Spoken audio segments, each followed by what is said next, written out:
Bien, bonsoir tout le monde, on va commencer. Merci d'être venus nombreux, d'avoir donc réussi à lutter contre l'embesognement dont nous parlait Cynthia Fleury à la première séance. Pour mémoire, pour ceux qui étaient présents et pour informer ceux qui ne l'étaient pas lors de cette première séance, le principe de ce séminaire qui se place, qui a lieu ici dans cet établissement Sainte-Anne, lieu de référence de la psychiatrie chargé de différents symboles à juste titre ou non, et au sein de ce groupe général qui est le groupe hospitalier territoire de l'ensemble de la psychiatrie intramuros. Ce séminaire veut donc explorer les liens que la psychiatrie peut tisser avec d'autres univers, tout particulièrement la philosophie. Et au travers de cette fréquentation d'autres univers, il sera évidemment question de psychanalyse, mais pas uniquement de psychanalyse, et ça je crois que c'est important de le dire d'emblée. L'angle de lecture, l'angle d'approche initiale est un angle philosophique. Je crois que je n'ai pas besoin de représenter Cynthia Fleury. Je peux juste redire que ce séminaire est une déclinaison en psychiatrie de la chaire de philosophie à l'hôpital qu'anime Cynthia Fleury à l'Hôtel-Dieu, avec toutes les spécificités que la psychiatrie peut avoir. Le plus important des quelques mots d'introduction que je peux faire là, c'est de vous rappeler l'agenda. Alors les titres peuvent encore un peu changer, d'ailleurs le titre aujourd'hui même sera un peu différent. Aujourd'hui nous sommes le 5 décembre, les prochaines séances c'est le 9 janvier, le 13 février, le 13 mars, le 10 avril, le 15 mai et le 12 juin. Et vous pouvez voir au travers de ces titres qui peuvent encore évoluer qu'il sera beaucoup question de psychiatrie, question aussi de neurosciences, et que le barycentre de la réflexion, l'angle principal de la réflexion, sera celui du sujet en psychiatrie. Alors aujourd'hui, le sujet générique est qu'est-ce que devenir sujet en philosophie et psychanalyse, et plus précisément aujourd'hui, et en empruntant une tradition que la psychiatrie a toujours à cœur, qui est celle du cas, il sera question du cas Althusser. Merci. Attends, voilà. Effectivement, voilà, on va parler du cas Althusser. Alors pour différentes raisons, d'abord parce que ça nous permet d'évoquer plusieurs choses, bien sûr un peu toujours trop rapidement, mais la question mélancolique. La dernière fois ici même, Françoise Gorog a pris la parole au moment des questions, et on fera écho d'ailleurs à un de ses articles, La mélancolie d'Althusser, qu'elle avait fait paraître dans la clinique lacanienne en 2010. Donc la question du sujet mélancolique, la question de la réalité aussi de la violence faite aux femmes, qui me paraît être un point tout à fait tout de même important, et qui renvoie spécifiquement à un dossier, je dirais, très actuel, éternel, mais par ailleurs très actuel. La question du sujet et de l'œuvre, et de l'écriture, et comment ça se maille. La question qui revient sans cesse et qui est, je pense, quelque chose que tout sujet ressent à un moment donné, le complexe d'imposteur, et qui est aussi une figure assez récurrente chez Althusser, mais qui, je pense, quelque chose bien évidemment qui se dit du sujet lui-même. Et puis voilà, la question maniaco-dépressive et comment dire, voilà, les différents points, la question du roman familial, et on y reviendra, au travers donc essentiellement de deux ouvrages, Les Lettres à Hélène, qui sont parus chez Grasset, et puis L'avenir dure longtemps, qui est bien évidemment le texte autobiographique qui renvoie à l'après l'après-passage à l'acte et donc la question du meurtre d'Hélène. Donc, et puis on dira également quelque chose de la mélancolie, bien sûr, dans sa version aristotélicienne, sur la conjonction entre la mélancolie et, dixit Aristote, l'homme de génie. Donc on dira un mot là-dessus. On dira également quelque chose du texte de Freud sur deuil et mélancolie, et puis également quelque chose sur le syndrome de Cotard. Et j'y reviendrai tout à l'heure. Alors, tout d'abord, vous avez, comment dire, donc rapidement, Althusser a été une figure de la pensée importante, notamment bien sûr dans les années 60, 70, caïman de l'école normale, lecteur de Marx, militant. Donc on a, comment dire, un homme qui a pensé cette grande figure de l'aliénation sociale. Et puis effectivement, cet acte, le meurtre de sa femme, Hélène, dans une situation sur laquelle on va revenir, et bien évidemment le non-lieu qui a suivi, parce que déclaré comme précisément hors de sa responsabilité, et ensuite le fait qu'il produise un texte venant d'une certaine manière tenter d'expliquer cet acte tout en le déresponsabilisant. C'est le texte L'avenir dure longtemps, et lui-même reprend toute son histoire pour expliquer comment, d'une certaine manière, il en est arrivé à ce geste qui était plus fort que lui, et en même temps qui est le signe même de son effacement. Si je reprends la thèse d'Althusser et le fait qu'il est de toute façon inexistant depuis le départ. Donc on reviendra sur ces figures d'un sujet qui se présente comme non existant et qui d'ailleurs renvoie généralement à ce qu'on peut appeler un délire de négation qu'on trouve assez présent dans la figure mélancolique. Alors, c'est les premiers moments où Althusser va commencer à évoquer son mal-être. On a les premières crises dès 1947, et dans les lettres à Hélène, ça vient se raconter de manière assez simple sur le fait qu'il a été passablement abruti ce matin, qu'il a été esprit et yeux sans contenu, saute dans le regard, saute aussi dans l'attention. On a failli me faire un choc ce matin, mais ce sera pour demain seulement, etc., etc.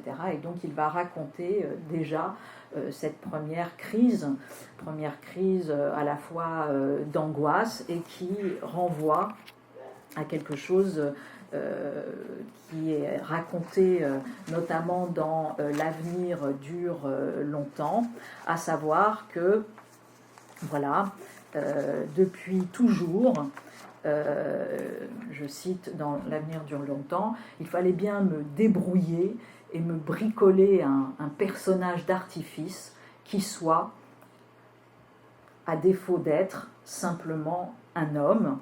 Et donc, L'avenir dure longtemps revient sur, bien évidemment, ce roman familial qui est le sien, j'y reviendrai plus précisément tout à l'heure, mais par ailleurs qui pose une carence paternelle forte. Là aussi, je cite, « Ai-je vraiment eu un père ?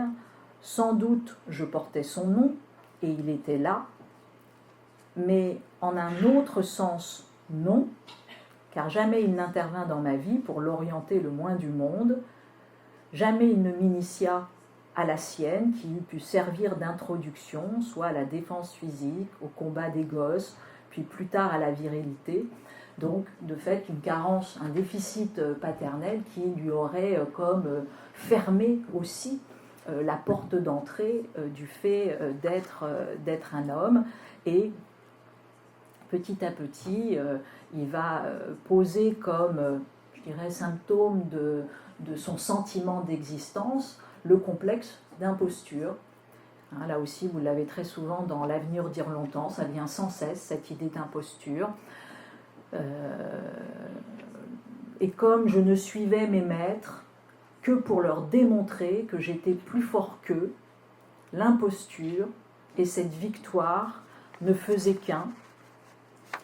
Là aussi, ce sont des citations que vous pouvez retrouver donc, dans ce texte de Françoise Gorogue, La mélancolie d'Althusser, et qu'elle va venir commenter sur le fait que précisément il est conscient du simulacre dans lequel il est dès le départ. Alors, là aussi, 1947, première perception d'un temps qui n'a plus de dimension, dit-il. Donc c'est aussi comme ça que se vit son mal-être. Le temps n'a plus de dimension, je n'ose pas croire à l'avenir, il n'y a plus de perspective, je suis à la merci d'une crise de larmes, donc on est quand même très clairement dans une souffrance forte. Et sans cesse, vous aurez régulièrement des rappels avec des moments, 1947, 1959, 1964, 1970, etc., etc., des crises d'angoisse très très fortes, mais qui sont absolument décrites de façon assez admirable par Althusser. Je vous donne par exemple un exemple, c'est 1964. Après l'euphorie de la période de la cure de sommeil, profusion de rêves euphoriques étonnants, est venue la coupure de la cure, passage toujours rude à franchir, le moment où il faut retrouver le contact avec le réel, à travers les formes artificielles mêmes qui avaient permis de le supporter, pas commode. Plus tard encore, il dira comment il est dans les brumes, etc. Comment je dors des fois le jour et des fois je ne dors guère la nuit. Alors ça c'est assez, perspicace et drôle. Le personnel infirmier convenable, le personnel agent fantaisiste, on vous réveille la nuit pour vérifier si vous dormez bien. J'exagère un peu, etc., etc. Donc, il raconte ces chroniques de ces cures et en même temps la forme d'appauvrissement du moi, si on reprend la formule freudienne, d'appauvrissement du moi qui l'étreint et qui le met en immense danger. Alors, pourquoi j'ai voulu faire un tour par le sujet Althusser, parce que les lettres d'Hélène, c'est aussi une immense lettre d'amour en continu, assez magnifique, et en même temps une immense lettre de violence mentale, de cruauté mentale assez forte.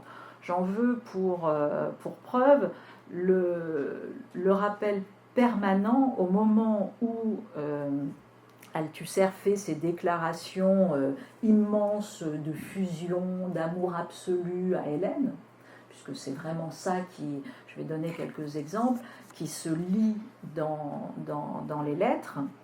au même moment, quelques lignes plus loin, il va venir provoquer Hélène en lui rappelant ses merveilleuses relations avec Franca, avec Nona, avec Claire, c'est-à-dire tout ce qu'il appellera également plus tard la réserve de femmes qu'il a et dont il a besoin, visiblement, pour exister, pour se sentir, bien.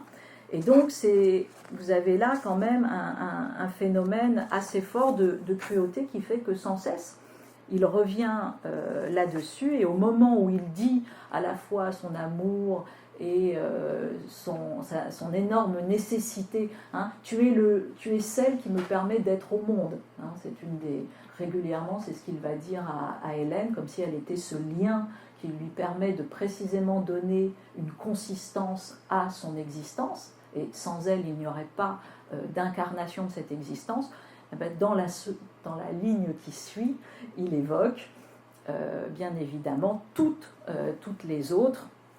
Il y a un côté, c'est vrai, un peu, Valmont-Merteuil, un peu, au sens où c'est une complicité, bien sûr, qui est posée là, mais en même temps, c'est une complicité qui explique, qui est basée sur une non-exclusivité, et ce qui n'est pas simple, en tout cas, qui en termes de perversion, est quand même aussi, raconte quelque chose. Alors, je cite par exemple, c'est un très très jolie lettre sur le bien que me font tes lettres. C'est une lettre de 64, où Althusser régulièrement restaure le moi d'Hélène, parce qu'elle aussi, elle a ses propres effacements, elle a ses propres difficultés à faire valoir son sujet, donc c'est pas un personnage simple, et d'ailleurs régulièrement Althusser se pose comme devant la sauvée, Dixit, hein, très très souvent il se pose comme cela. Et c'est vrai que régulièrement dans ces lettres, vous avez un phénomène de restauration narcissique, de réassurance du sujet Hélène, où il vient souligner la façon dont elle sait parfaitement ajuster ses lettres à ce qui se joue ici dans les épreuves de la vie quotidienne, c'est-à-dire qu'elle trouve les mots, et que tout cela, je cite, est parfait d'intelligence, de discernement, de tact. Là aussi, c'est très intéressant ce qu'il dit. L'usage que tu sais faire maintenant du temps, très certainement, ça nous dit quelque chose aussi de tout ce qu'un sujet doit savoir faire, et de ce que permet l'amour, c'est que ça restaure un espace-temps aussi. Je crois que sous ce rapport, on est en train de désamorcer sérieusement une de nos obsessions les plus dangereuses, celle de l'angoisse, de la distance, du silence. On écrit, mais c'en est fini d'écrire pour se précipiter mutuellement vers une sorte d'épreuve catastrophique de la présence, puisque effectivement la base de la relation aussi entre Hélène et Louis Althusser est une relation de distance, une relation épistolaire. Et donc, pour éviter précisément l'épreuve catastrophique de la présence ou de la non-présence, il est important de considérer que les lettres ne sont pas dans un phénomène, ne viennent pas, scander une période, dit-il, désertique. Hein. On n'est pas dans une attente comme ça effrénée, mais qu'au contraire, il y a une réinvention du temps grâce à ces lettres qui sont envoyées. Je cite, tu leur as donné, alors tu as accepté mes télégrammes comme des moyens de communication normaux et non comme des signaux d'alarme. Tu leur as donné la réponse juste, sans hâte, leur répondant par lettres. C'était exactement ce dont j'avais besoin. Tes lettres ne sont plus coincées dans une situation d'urgence, elles sont traversées par le temps et le portent en elle. Donc, un phénomène là de correction, entre guillemets, du temps, c'est-à-dire que non seulement Althusser éprouve un effacement de son sujet, mais généralement un effondrement de l'environnement dans lequel il est. Et précisément, la fonction de l'amour, généralement, est quelque chose qui permet de lutter, en tout cas de calmer cette notion d'effondrement, et au contraire de proposer une stance. Et c'est ça quand il dit tes lettres sont traversées par le temps. Une des immenses angoisses d'Althusser, c'est le temps qui file. C'est la possibilité de ne pas arriver de faire quelque chose de ce temps qui disparaît. Donc, et qui est sans doute là aussi une des manières de vivre la mélancolie, c'est d'avoir précisément aucune possibilité d'attraper le temps qui est là. Alors, autre chose qui est important, c'est dans ses lettres ce qu'il dit de la psychanalyse, ce qu'il dit de la cure, du bienfait de la cure. Qu'est-ce que c'est qu'une cure entre guillemets réussie? Qu'est-ce que c'est la tâche de l'analyste? Alors je donne un exemple, par exemple, pour définir ce qu'est la tâche de l'analyste. C'est une lettre de 64. Et il cite, pour expliquer le point de vue juste de l'analyste, il cite Lacan. Notre tâche, dit Lacan, consiste à scander les phrases du patient pour faire apparaître par cette scansion le discours inconscient que contient le discours conscient du patient. Et d'une certaine manière, il va renvoyer cette fonction thérapeutique majeure.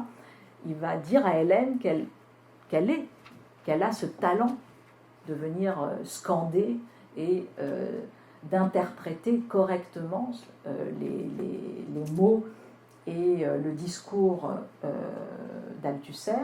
À la lettre, tu scandes, mets en ordre, confronte, fais apparaître les points de clivage, les zones d'ombre. En partant de ce que j'ai pu te dire, de mon enfance, tu fais apparaître aussi ce que je pourrais ajouter, comme dans les mots croisés, un vide que je peux combler parce que je connais le mot. Et puis,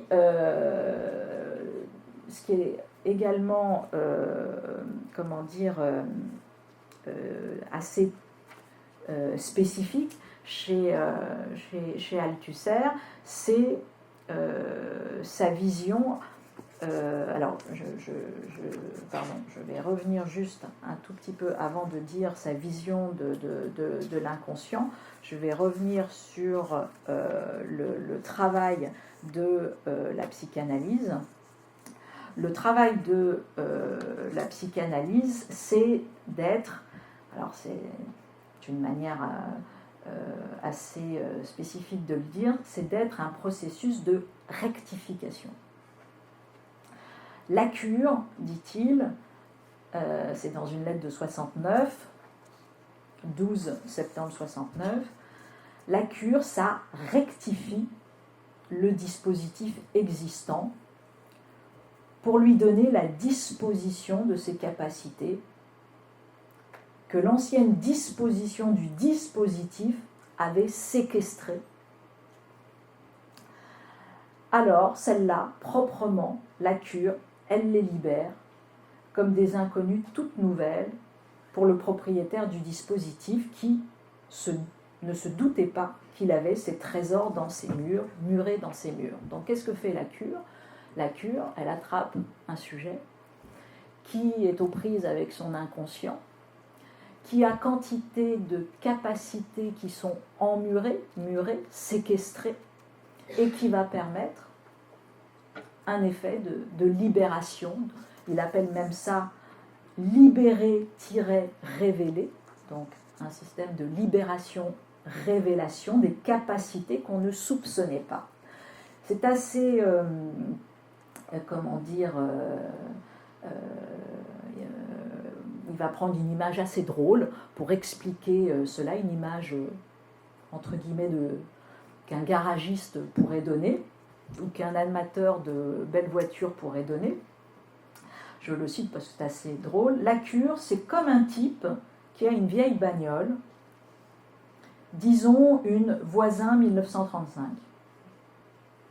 Il y a des ratés dans le moteur, elle ne tourne pas rond, va lentement, et puis dans la direction, il y a quelque chose qui l'empêche de tourner à droite. Bon, le mécanicien, qu'est-ce qu'il fait?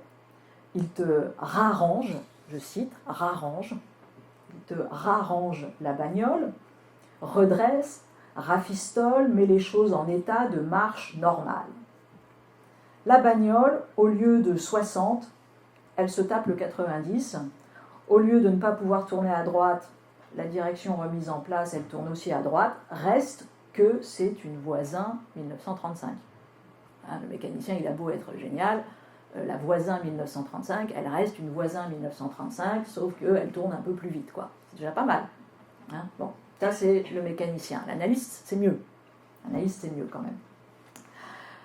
L'analyse c'est mieux parce que, alors attention, l'analyse c'est mieux, mais c'est pas non plus un miracle, je cite.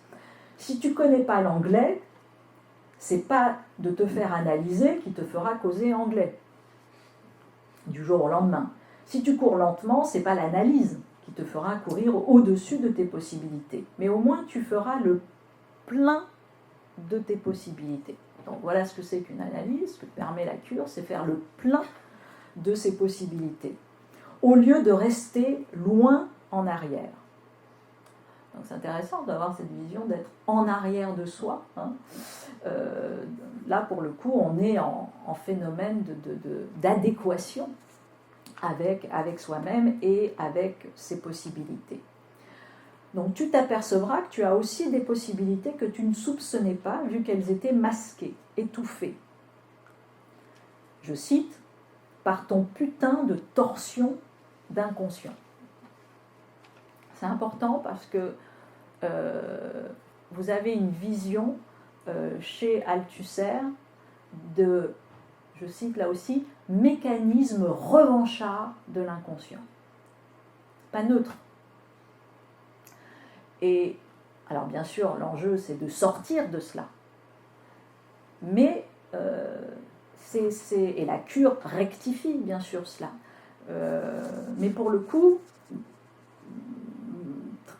voilà, il a une vision quand même assez particulière, assez biaisée de cette potentialité de revanche qui est celle de l'inconscient et qui généralement va faire alliance avec l'inconscient de l'autre pour rattraper la revanche de l'inconscient de l'autre, et les deux revanches s'enclenchent ensemble et de fait ça fait un certain type de carnage.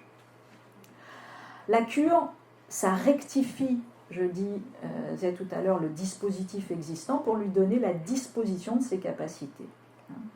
Et voilà. Alors, résultat des courses, c'est que le mécanicien qui retape la Voisin 1935, de fait, il continue à faire une Voisin 1935. L'analyste, il en fait, sachez-le, une Mercedes 1945. Et il faut comprendre que c'est mieux. Hein. Ou telle autre bagnole insoupçonnée, vu qu'elle n'était pas fabriquée réellement sur le modèle officiel dont elle portait la marque et l'année d'âge. Bon. Donc, en gros, vous avez non pas un miracle, mais le premier grand enjeu de l'analyste, c'est déjà d'enlever au candidat à l'analyse, donc à l'analysant, la trouille qu'il a de faire une analyse parce qu'il pense qu'il va perdre quelque chose. Et d'ailleurs, c'est souvent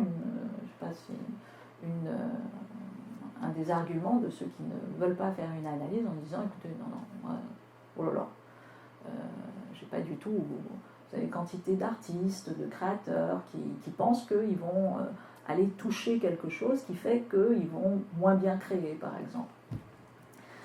Donc, pas du tout. Risquer de perdre même le tout petit peu de sécurité et de tranquillité, leur névrose en l'occurrence. Au contraire, la cure, dit Althusser, ça ne vous fera pas perdre ce que vous avez de bien, ça libérera vos capacités, celles que vous avez tant de mal et qui vous coûtent tant d'investissement d'énergie à mettre en œuvre. Précisément parce que les capacités que nous avons le plus souvent sont murées par le dispositif actuel de l'inconscient. Donc en gros, il n'y a pas de miracle, mais il y a la possibilité d'une surprise réelle, et cette surprise réelle, c'est soi. C'est en gros une surprise par rapport à soi-même. Alors je continue parce qu'on a une vision là, très orientée sur l'inconscient. Je l'ai dit tout à l'heure, l'inconscient, c'est ce qui nous attend au tournant. C'est comme ça que c'est dit. Et par exemple, quand on a réussi quelque chose, dit Althusser, l'inconscient prend sa revanche. Il prend sa revanche de la seule manière qui lui reste et qui consiste à retourner ce succès contre vous. De sa défaite, il essaye de faire une victoire et ça ne manque jamais, il tente toujours le coup, etc., etc.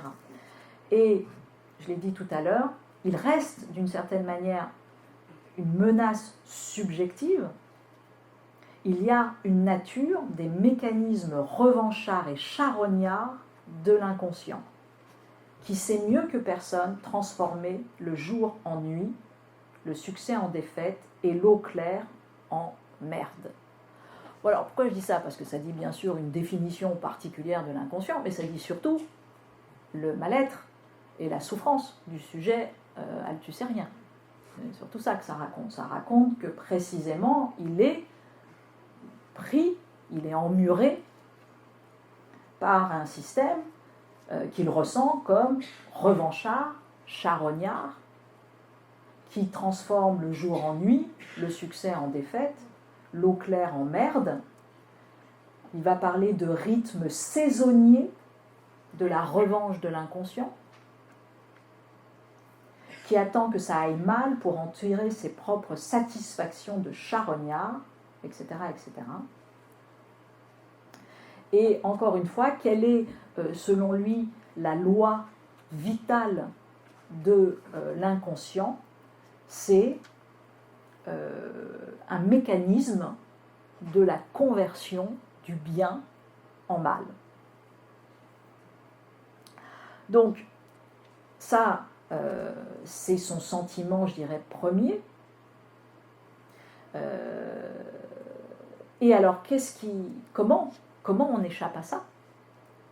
Comment on échappe à ça? Précisément grâce à un processus de rectification, c'est-à-dire grâce à une cure analytique, qui serait pour lui le seul moyen, à un moment donné, de faire de l'inconscient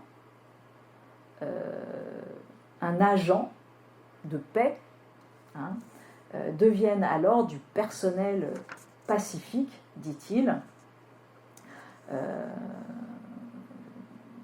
c'est-à-dire de faire en sorte que, voilà, c'est pas drôle je cite, c'est pas drôle de constater ça, mais il n'y a qu'un seul moyen d'échapper aux effets de cette loi de conversion du bien en mal. C'est d'abord bien sûr de la connaître, donc de la verbaliser comme telle, et de faire inscrire cette connaissance dans des dispositifs rectifiés qui empêchent cette loi de double revanche de jouer une autre. D'agents de malheur et de misère, les inconscients deviennent alors du personnel pacifique. Alors, c'est important parce que la cure, alors ça permet ça, Et la relation, la manière dont Althusser voit la relation amoureuse, elle est précisément une alliance des inconscients, je l'ai dit tout à l'heure, charognards. C'est aussi ça. Et c'est bien là tout le problème. Il a une belle formule pour dire cela. C'est que précisément l'inconscient fait tout ce qu'il peut pour trouver un autre inconscient qui va lui aussi être, je cite, à charge de revanche. Vu que l'inconscient ne se nourrit que de revanche, c'est-à-dire de vengeance, contre celui qui l'a eu au tournant en étant un peu heureux, et qu'entre inconscient, on se revanche, c'est-à-dire on se rend des services et des échanges mutuels à périodicité alternée. Bon.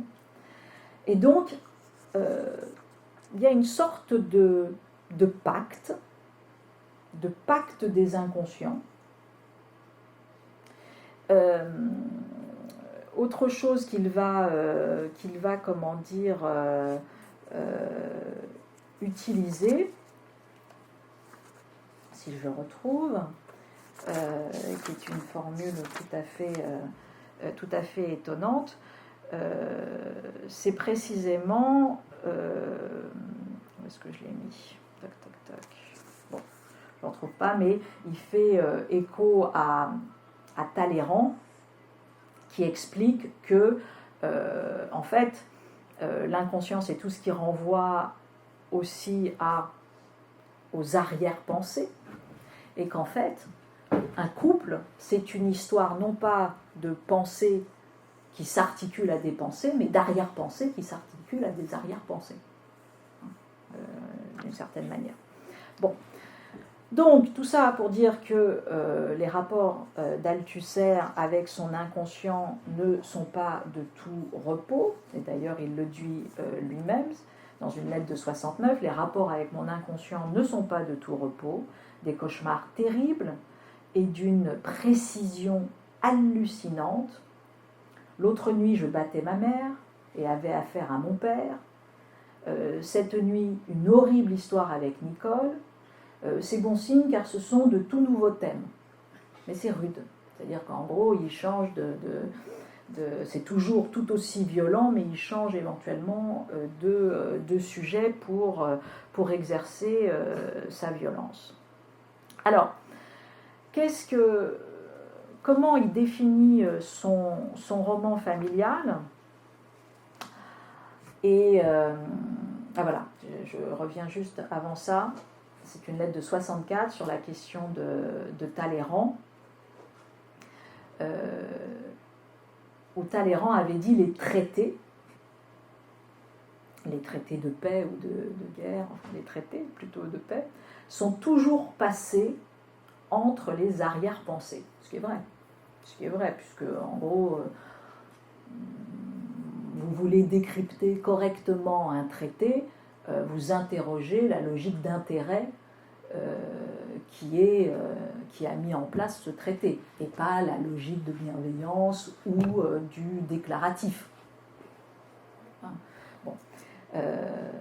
De même, le pacte qui unit mari et femme, le couple, et en l'occurrence là c'est le couple parental qu'il vise, est passé entre leurs arrière-pensées, c'est-à-dire leurs désirs, pacte inconscient, bien sûr, et donc vous avez ce phénomène de pacte des arrière-pensées, et dans un langage tout lacanien aussi, il parle du nœud des désirs des parents.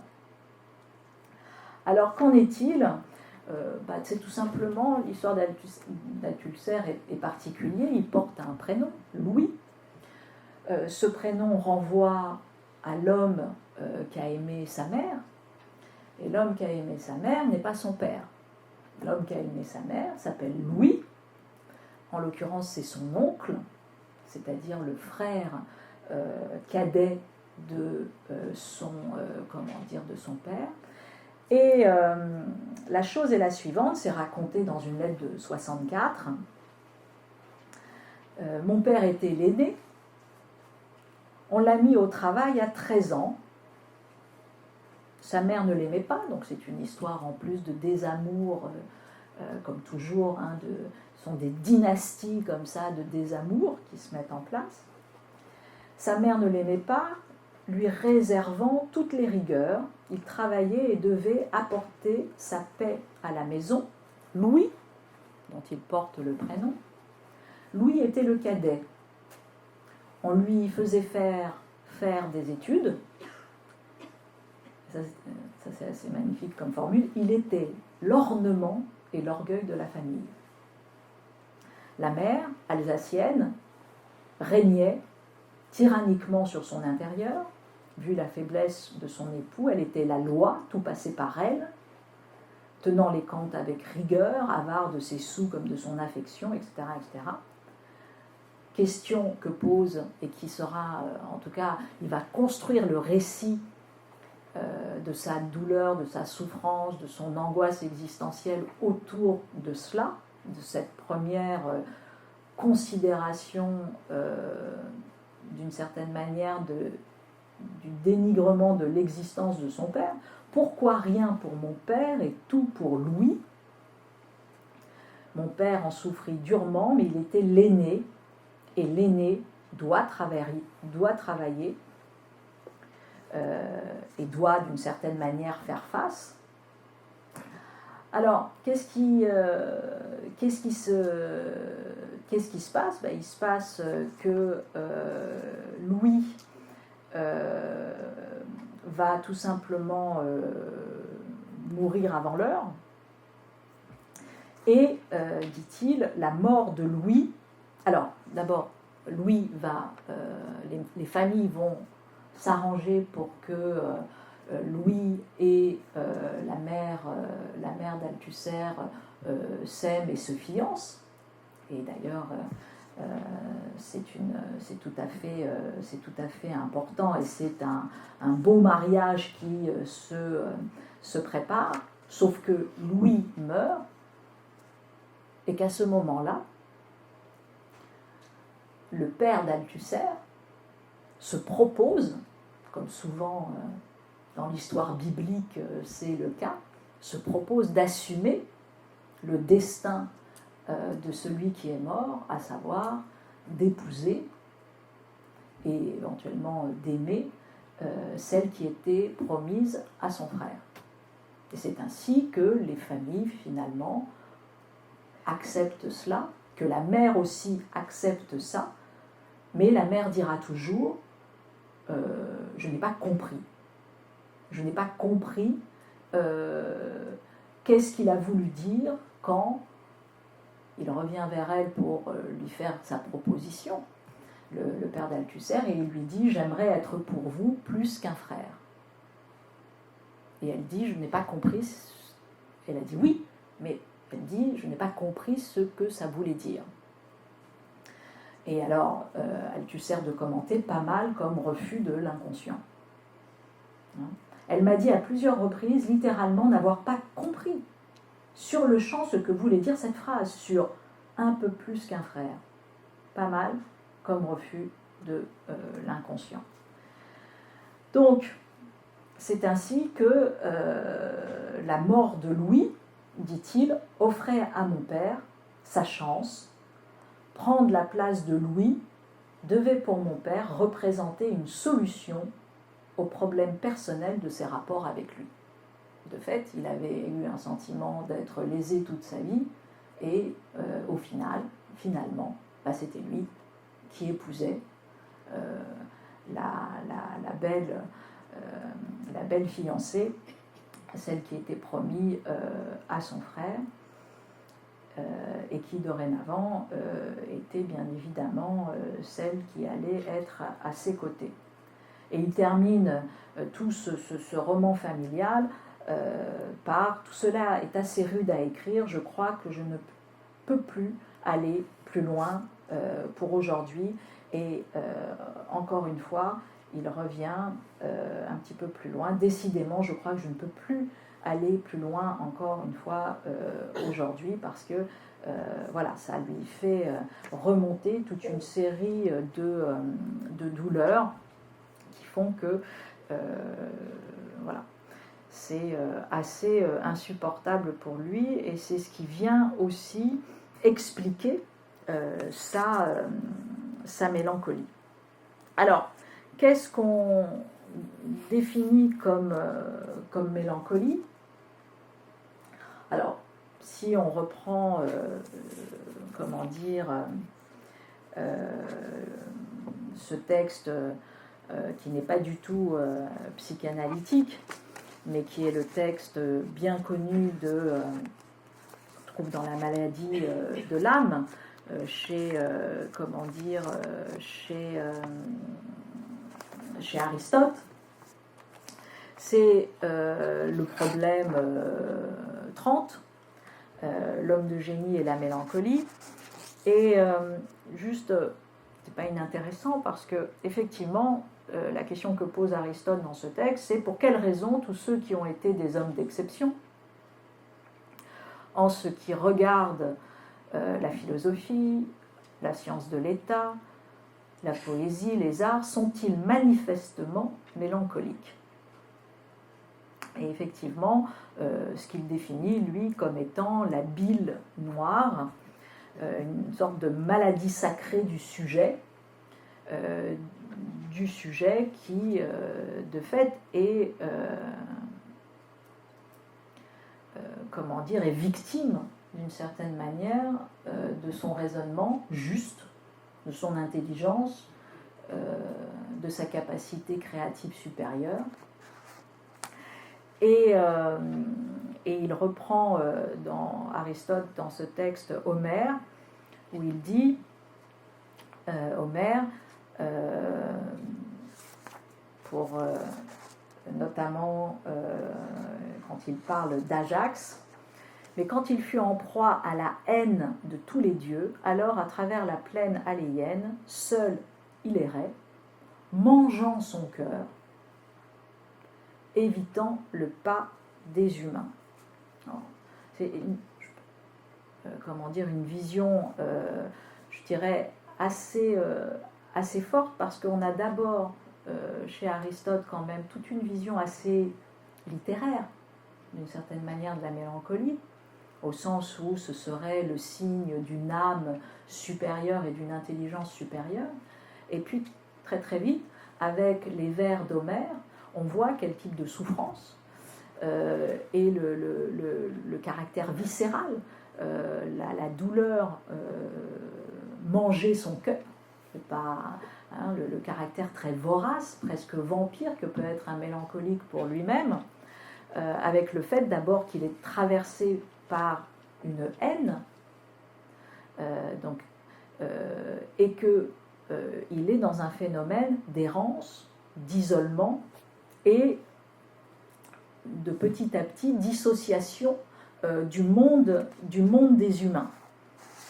Donc ça, c'est une manière, de voir la mélancolie. Et je passe, mais je vous renvoie au texte où il va faire une comparaison entre la mélancolie et le vin, en expliquant que ce que le vin a des doses de plus en plus fortes crée chez le sujet, c'est-à-dire d'abord une certaine forme d'euphorie, puis très très rapidement éventuellement une colère, et puis une sorte d'apathie, et puis une sorte de violence, etc. etc.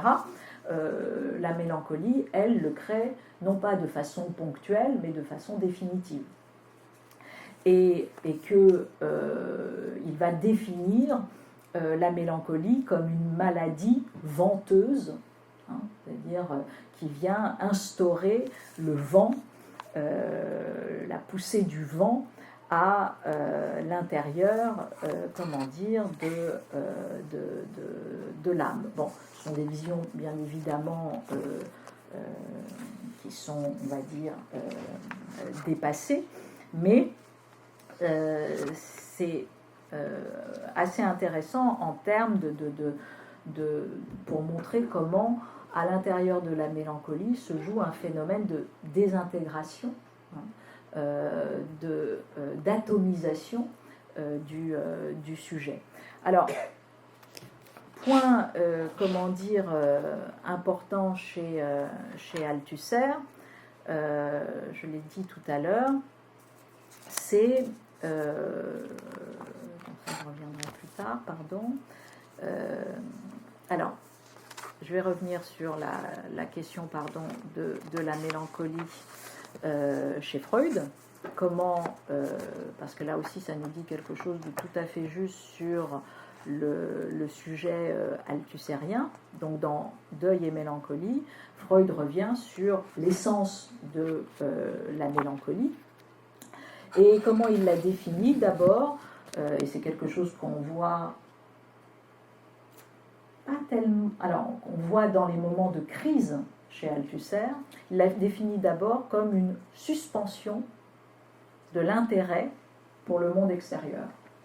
C'est une des premières définitions. Je dirais, chez Althusser, c'est pas tout à fait le cas. On parlera plutôt d'incapacité chez Althusser, à un moment donné, dans ces crises, de faire lien avec l'extérieur. Mais c'est pas la question de la suspension de l'intérêt n'est pas si vraie chez Althusser. C'est pour ça que le diagnostic de mélancolique chez Althusser, il est peut-être pas nécessairement le bon, parce que sur ce point-là, il n'y a jamais véritablement une suspension de l'intérêt. Il y a une souffrance, il y a une incapacité de penser à un intérêt qui serait éventuellement bienfaisant, voilà. Mais une suspension de l'intérêt, pas nécessairement. Bon. Deuxième temps, la perte de la capacité d'aimer. C'est comme ça que aussi Freud pose la question mélancolique. L'inhibition de toute activité, bien évidemment la diminution du sentiment d'estime de soi, bon, ça c'est assez clair, et un trouble très très fort du sentiment d'estime de soi, l'attente délirante du châtiment, ça c'est quelque chose qui est très présent en revanche chez Althusser, châtiment contre soi et châtiment également contre les autres. Autre chose important, et qui fait ce lien possible avec la question du deuil, c'est que si, le deuil est effectivement la réaction à la perte d'un objet, souvent d'un objet aimé, pour la question mélancolique, c'est sensiblement la même chose, à ceci près que l'objet n'est pas réellement mort, mais il a été perdu, dit Freud, en tant qu'objet d'amour. Et le malade n'arrive pas à saisir consciemment ce qu'il a perdu. Alors que dans la question du deuil, c'est plus précis. Dans la question de la mélancolie, la définition de ce qui est perdu est beaucoup plus complexe. Et qui donc, de fait, d'une certaine manière, rend le deuil impossible, puisqu'on ne sait pas ce que l'on a perdu. Donc c'est une perte de l'objet qui est soustraite à la conscience, dit Freud. Je l'avais dit tout à l'heure, le mélancolique présente aussi un trait particulier, qui n'est pas dans le deuil, et qui est cet immense appauvrissement du moi. Et ce qui différencie le deuil de la mélancolie, c'est que le deuil, c'est le monde qui devient absolument pauvre. Un seul être vous manque et le monde est dépeuplé, voilà, bon, en fait. Donc, le monde est devenu pauvre et vide. Dans la mélancolie, c'est le moi lui-même qui est un phénomène de désolation. Et ce n'est pas le monde qui est une désolation. Le malade, et ça c'est très vrai chez Althusser, qui fait régulièrement de l'auto-injure et comment dire, d'un phénomène de dénigrement à son égard et le fameux complexe d'imposture, etc. Le malade nous dépeint son moi comme sans valeur, incapable de quoi que ce soit et moralement condamnable. Il se fait des reproches, s'injurie et s'attend à être jeté dehors et puni. Il se rabaisse devant chacun, plaint chacun des siens d'être lié à une personne aussi indigne que lui. Il se consume. C'est un phénomène d'autocritique exacerbé. Alors, c'est là où c'est tout à fait intéressant, c'est que Freud dit, voilà, le mélancolique, en fait, il a raison. Le mélancolique n'a pas tort. Il se décrit comme mesquin, égoïste, insincère, incapable d'indépendance, comme un homme dont tous les efforts ne tendraient qu'à cacher les faiblesses de sa nature. Il se pourrait bien qu'il se soit passablement approché de la connaissance de soi. Oui, c'est-à-dire que de fait, la seule question que dit Freud qui est problématique, c'est pourquoi, lorsqu'on a accès à cette vérité, pourquoi on tombe malade. Puisque de fait, c'est vrai. C'est vrai que chacun de nous, nous pouvons faire l'expérience de notre insuffisance structurelle. Enfin, bon, le mélancolique a raison, et donc ce qui fait une vérité du sujet. C'est-à-dire qu'il y a la mélancolie est la trace première du sentiment de subjectif. Ça paraît assez évident. Bon. En revanche, la petite différence qu'il y a chez le mélancolique et qui tout de même prouve qu'on a une pathologie, c'est que malgré tout, et ça c'est très vrai chez Althusser quand même aussi,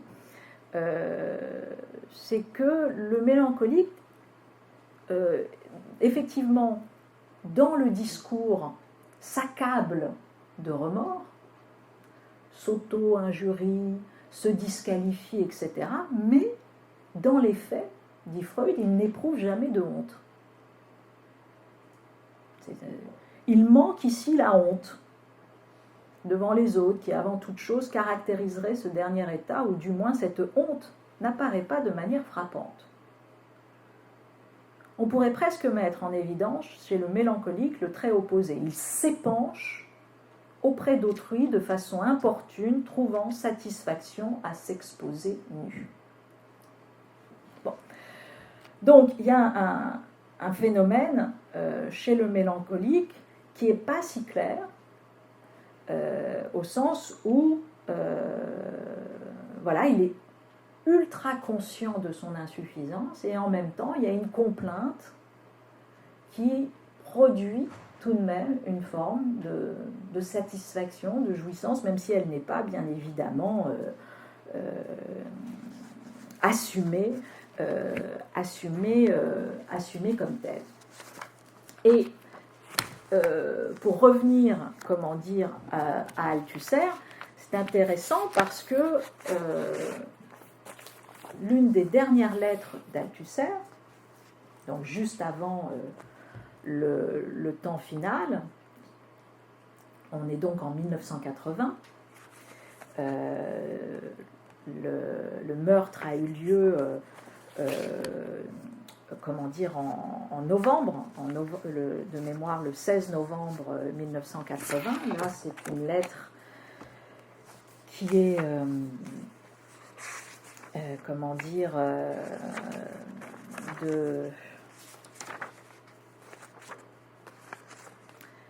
du 3 mars.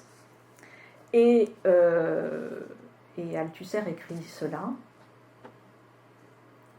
Puis me soutient comme une force inexpugnable la conviction profonde, réfléchie, pas du tout aventureuse ni hypothétique, que les choses sont en train de s'arranger entre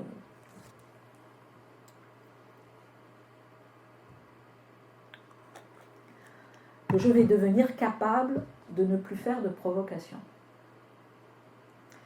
de foutre la trouille aux gens et de prendre au sérieux les leçons à tirer, je cite, que je t'ai fait un mal considérable pendant 35 ans. La conviction aussi que tu peux le comprendre et que ça peut t'aider aussi de ton côté à surmonter cette chose affreuse que je t'ai fait vivre. Je sais bien qu'il y faudra du temps et que ça dépend de moi, certes, mais pas entièrement. D'où laisser souffler, passer le temps et savoir prendre des distances comme celle-ci, passer aux lettres.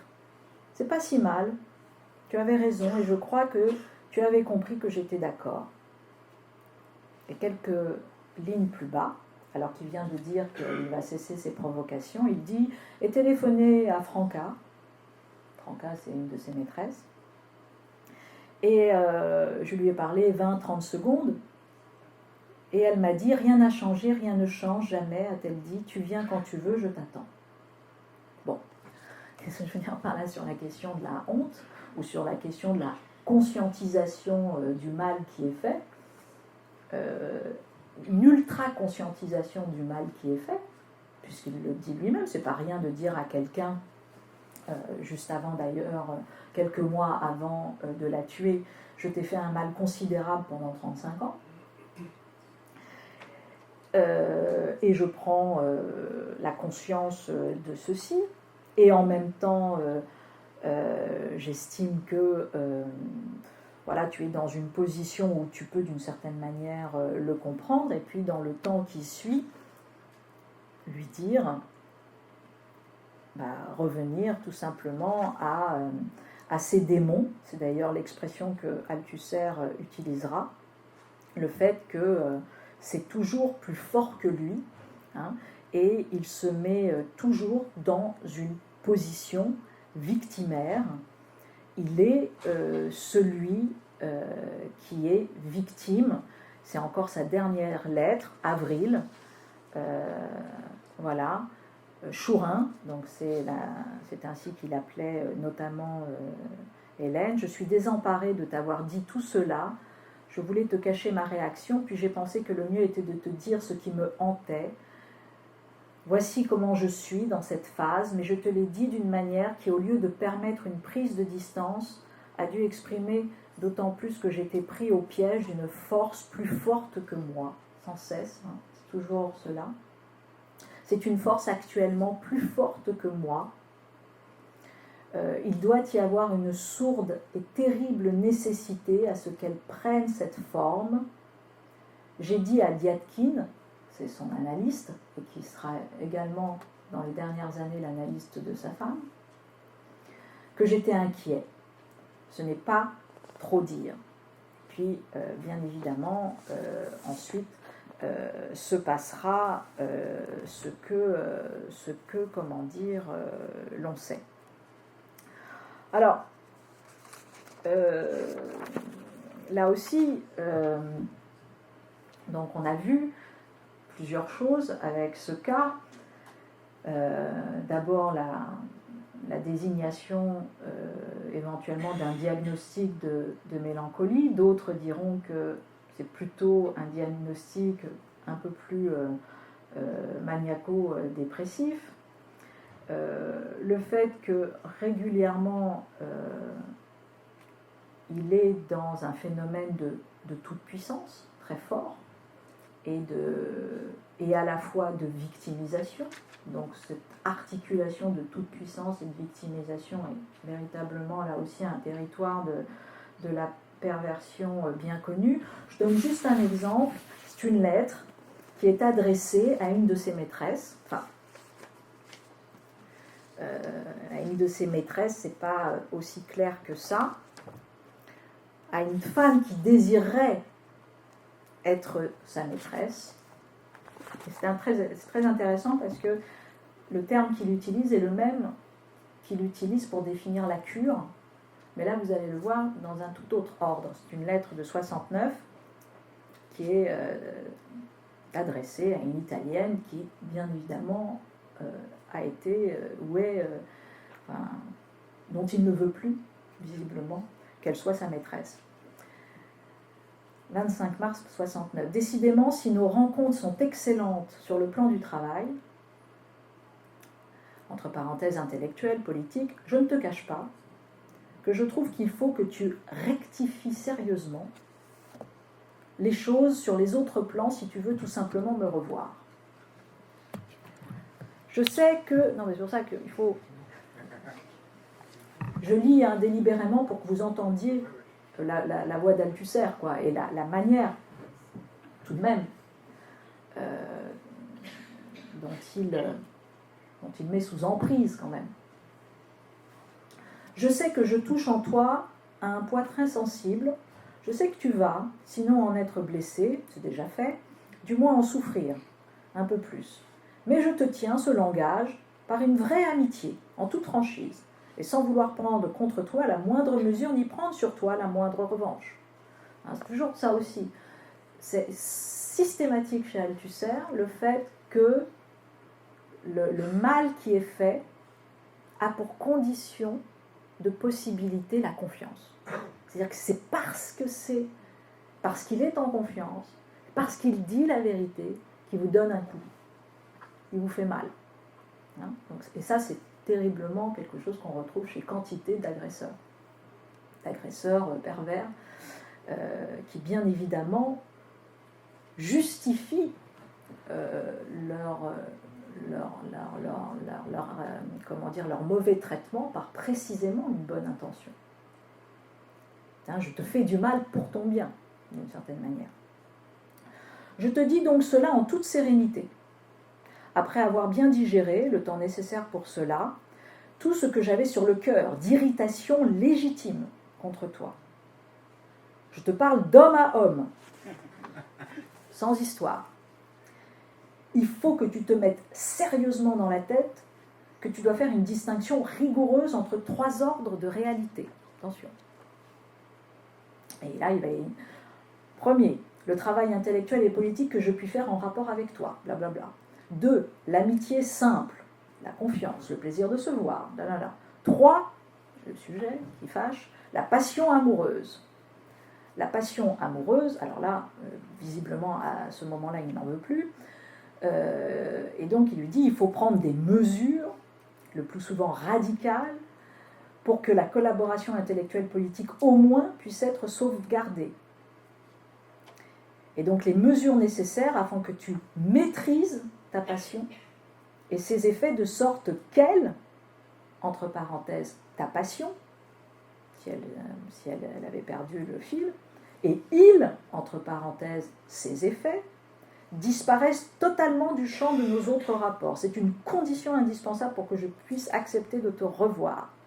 De toute façon, même si tu ne parviens pas à maîtriser toute seule ta passion et ses effets, nous pourrons toujours collaborer. Tellement pervers, hein, le truc. Hein.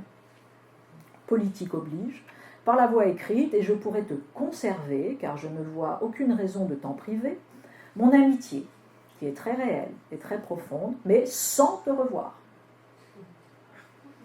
Etc., etc. Bon, je passe, et après il va lui parler d'Hélène, puisque de fait il parle de ses maîtresses à Hélène, et à ses maîtresses il parle d'Hélène. Je te demande de me foutre la paix avec ce que tu peux penser d'elle, et de ne pas jouer les comédies que tu te sens obligé de jouer pour ménager la chèvre et le chou, c'est-à-dire de cesser de faire à Hélène, virgule, que tu détestes, les politesses de comédie que tu lui fais pour pouvoir me voir. Etc., etc., etc. Bon. Je termine. Je sais que cette lettre va te secouer et même te faire souffrir. Tu peux compter sur mon amitié et sur mon aide et aussi sur ma patience pour te faciliter ce très difficile passage. Je ne suis ni un juge, ni un Fouquier Tinville des sentiments d'autrui. Je sais que les sentiments existent. Je sais quelles blessures ils peuvent laisser dans le cœur et dans la vie. Tu n'es pas sans te douter que ce que tu appelles ma rigueur et tout le reste est le résultat de blessures sans nom. Donc on retourne le truc. C'est parce que précisément lui-même a été la victime d'un immense malheur, que lui-même est dans cette rigueur et dans cette justesse. Hein. Il est le résultat de blessures sans nom, de blessures du cœur. Hein. Il sait qu'il est couvert de cicatrices. etc. etc. Je ne dis pas ça pour minimiser, je dis que c'est la manière dont il se... Voilà. Nous devons donc pouvoir nous comprendre. Tu as des cicatrices, j'en ai également. Il faut que tu cicatrises la blessure qui te brûle et que cette lettre va rendre encore plus brûlante. Je te répète que je suis disposée à t'aider, mais je te confirme une fois encore qu'il n'est pas question que cette blessure continue d'empoisonner nos rapports et par voie de conséquence notre travail. Et puis il termine en disant « Je te rappelle enfin qu'une blessure bien cicatrisée non seulement finit par rendre tout à fait supportable l'ancienne douleur, mais donne de nouvelles forces politiques aux blessés de guerre soignés et guéris. » Bon. Il y a des choses très vraies, par ailleurs, de fait. L'enjeu dans une vie, c'est très certainement de transformer les blessures et les cicatrices en quelque chose qui, précisément, donnera des nouvelles forces politiques. C'est tout simplement la question de la résilience. Mais en tout cas, ce que je voulais vous faire entendre, c'est ce phénomène de toute puissance, tout de même, et de capacité à retourner la victimisation qui existe chez comment dire, Althusser.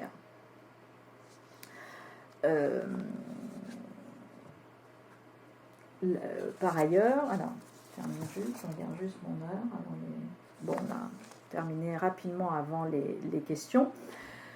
Là aussi, pourquoi j'avais dit que ça s'inscrit quand même, vous avez un texte là-dessus de François Dupuy-Derry, alors là qui est un texte très très dur, je dirais, qui repolitise le cas Althusser en refusant précisément la psychologisation du cas Althusser, ou plutôt en rappelant que c'est un procédé classique pour occulter la violence des hommes. Le texte s'appelle « La banalité du mal ». Bon. Mais le texte est intéressant parce que il montre voilà, à quel point Althusser d'ailleurs dit, par exemple, je l'ai dit tout à l'heure sur la réserve de femmes, mais je vais le citer parce que c'est dans l'avenir dure longtemps, il lui-même le reconnaît. Simplement pour ne pas risquer de me trouver un jour seul, sans aucune femme à ma main. Si d'aventure une de mes femmes me quittait ou venait à mourir, et si j'ai toujours eu à côté d'Hélène une réserve de femmes, c'était bien pour être assuré que si d'aventure Hélène m'abandonnait ou venait à mourir, je ne serais pas un instant seule dans la vie. Je ne sais trop que cette terrible compulsion fit horriblement souffrir mes femmes, virgule, Hélène la première. Donc, ça, ce que dit François Dupuy-Derry, c'est que ce machisme, cette misogynie, n'est pas fondamentalement singulière. Elle dit quelque chose d'une vérité éternelle. Françoise Héritier nous a quittés dernièrement et il parlait de la valence sexuelle, donc du fait que l'histoire séculaire des sociétés est structurée autour, pas simplement du tabou de l'inceste, mais il y a un deuxième immense invariant, et ce deuxième immense invariant, c'est la dévalorisation du sexe féminin présente dans toutes les cultures. Et donc là, tout d'un coup, le grand spécialiste d'ailleurs des structures de domination, qui est Althusser. Althusser, un de ses grands concepts, c'est l'aliénation sociale, c'est un immense lecteur de Marx. C'est étonnant de voir que lui-même, il est assez aveugle sur les phénomènes de rémanence de structures de domination, dont il est lui-même l'objet, le sujet. Ça lui échappe totalement. Et il n'y a absolument aucune autocritique de cela et du geste si peu singulier d'Althusser dans cette histoire. Donc, et puis par ailleurs, il relate très souvent dans L'avenir dure longtemps des souvenirs de jeunesse où régulièrement, en fait, il a des passages à l'acte. il envoie une forte gifle sur la joue, il gifle une petite fille, et à chaque fois il dit « je ne sais pas ce qui m'a pris, je ne sais pas d'où venait cette impulsion violente », et à chaque fois il parle de violence subie, c'est-à-dire que lui-même est victime de sa violence. C'est-à-dire qu'il ne se définit jamais comme agresseur. Donc, sans cesse, il répète et il va construire d'une certaine manière, consciemment ou inconsciemment, la défense de son cas par ce fait-là de dire que depuis le départ, il est victime et depuis le départ, il est dans un complexe d'inexistence. N'ayant pas d'existence à moi, d'existence authentique, doutant de moi, je n'étais dans la vie, et là on revient à cette histoire d'imposture, je n'étais dans la vie qu'un être d'artifice, mais il poursuit, un être de rien, un mort. Donc le complexe d'imposture, il se poursuit dans un phénomène de morbidité immense. Et ce qui est dit dans ce texte, c'est une des tactiques d'occultation de la violence et de déresponsabilisation du meurtrier par le fait de dépolitiser son crime en précisément sans cesse posant le tueur, l'agresseur comme un martyr d'une propre histoire, comme un être souffrant et donc qui permet d'une certaine manière de rendre audible le discours de l'agresseur. Et dans ce texte, Dupuy-Déry cite Lucile Cipriani, qui a écrit un texte en 2003 spécifiquement sur la question de la violence aux femmes. Je le lis parce qu'il fait écho au plan qu'on peut traverser aujourd'hui sur ces questions récurrentes de violence faite aux femmes. Le discours d'un agresseur peut donc occuper tout l'espace, détourner totalement l'attention sur les souffrances de l'agresseur plutôt que sur celles de la victime, les malheurs d'enfance, les tourments de jalousie, de rupture, les blessures d'ego, le mal de vivre et le désir de contrôler des agresseurs de femmes sont régulièrement décrits par les médias. La question qui est posée par Cipriani, c'est « Pourquoi le discours de l'agresseur de femmes est-il écouté ?» Et Françoise Héritier aurait répondu assez facilement à cette question. Pourquoi est-il reçu avec empathie par une portion de la population ? Ce discours de l'agresseur est socialement accepté et intégré. La culture assure un espace pour le discours des agresseurs. Le discours des agresseurs ne fait pas que détourner l'attention sur leurs souffrances plutôt que sur celle de leurs victimes. Il participe à la perpétuation de la violence.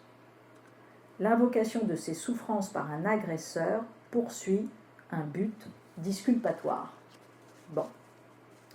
Donc, de fait, la thèse ici de Dupuy-Déry, c'est précisément que le cas Althusser, il reprendra le terme qui avait été dit, je crois d'ailleurs, par Bernard-Henri Lévy dans sa préface aux lettres à Hélène, il parle de complot des normaliens. C'est-à-dire comment la société masculine et l'intelligentsia s'est, entre guillemets, consciemment, inconsciemment, coordonnée pour faire en sorte que le maître, le philosophe, ne soit fou plutôt que meurtrier. Que d'une certaine manière, la folie vienne sauver la philosophie du maître et ratifier, et que ce soit précisément pas la violence faite aux femmes qui viennent et le meurtre qui viennent ratifier la philosophie. Je cite encore Althusser pour clore avant d'échanger. Ce que je recherchais, c'est dans l'avenir dure longtemps, ce que je recherchais était bien évidemment la preuve, la contre-épreuve de ma propre destruction objective, la preuve de ma non-existence, la preuve que j'étais bel et bien déjà mort à la vie, à toute espérance de vie et de salut, mais ma destruction propre passait symboliquement par la destruction des autres, y compris de la femme que j'aimais le plus. Sachant que, on sait par ailleurs que, régulièrement, Hélène menaçait de quitter Althusser, et que là, encore une fois, elle avait déclaré vouloir le quitter, comme elle déclarait régulièrement qu'elle voulait mourir. Et juste pour clore, puisque j'ai été un peu trop longue, mais pour clore cela, une des thèses qui va revenir sans cesse et qui va être portée aussi par quantité d'experts psychiatriques et psychanalytiques, c'est de dire que c'est un suicide altruiste, c'est le terme qui va être utilisé. Donc le meurtre d'Hélène est un suicide altruiste. Un meurtre à deux, dira Louis Althusser, c'est-à-dire que précisément par son acte, en fait, il est venu acter le désir d'Hélène de mourir. Donc voilà. Il avait fait un rêve, je ne suis pas rentrée dans les détails, mais il avait fait un rêve, en l'occurrence prémonitoire, qu'il considère comme prémonitoire, sur le fait que, non pas il tuait Hélène, mais il tuait sa sœur. Et il reviendra sur le fait qu'il considère que le rêve, c'est dans une lettre non pas à Hélène, mais dans une lettre à une de ses maîtresses, en 1958, en l'occurrence Claire, il dit « Le rêve est toujours en avance sur la vie. C'est une vérité absolument acquise, une vérité comme 2 et 2 font 4. Ce qui veut dire que la vie vérifie toujours ce que le rêve a discerné et conclu avant elle. » Et de fait, il avait rêvé ou désiré penser à la mise à mort de sa sœur. Je cite encore Althusser, dans L'avenir dure longtemps. « Je ne sais quel régime de vie j'imposais à Hélène, et je sais que j'ai pu être réellement capable du pire. » Il appelle ça l'enfer à deux. L'enfer à deux dans le huis clos d'une solitude délibérément organisée, comme on sait, hallucinant. Et en fait, c'est un texte là qui est notamment